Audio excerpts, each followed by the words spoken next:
人讲台顶3分钟，台卡规处经3年出一个状元，10年才出一个小生。这文化部所认定的人间国宝，真侪拢有伫咧团教艺生。表演艺术类的这团艺中心就提供一个平台，让一寡职业艺生和学界当中艺生会当透过演出来磨练因的表演。对2月27日开始到10月，拢总有376场表演。那准去到宜兰的团艺中心，就会当看到。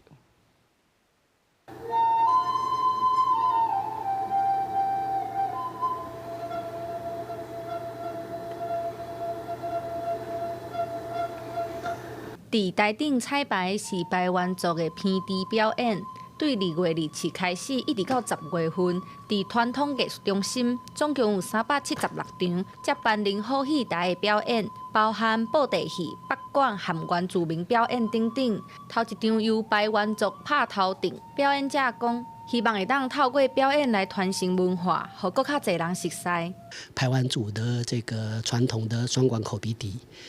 这个应该是我们非常珍贵的台湾的音乐啊。那我们除了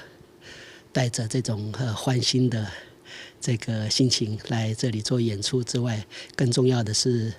它是一个传承的一个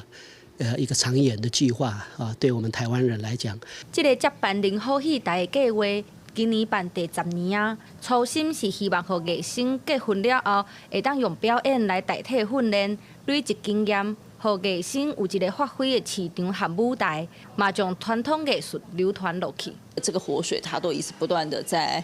增加，然后更多的剧种、更多的艺师、更多的艺生。那我觉得在台湾的这块土地上面，一直都看到这个传统表演艺术的精进，然后有不断的在往前走，那这个是我们也非常开心能看得到的哦。对民国106年开始举办到今，传统艺术中心和文化部伫传统艺术人才培养计划，已经培养23个团队，73位艺生。相关的表演资讯，伫传统艺术中心的网站拢会当查到。记者陈心东、王志光，宜兰报道。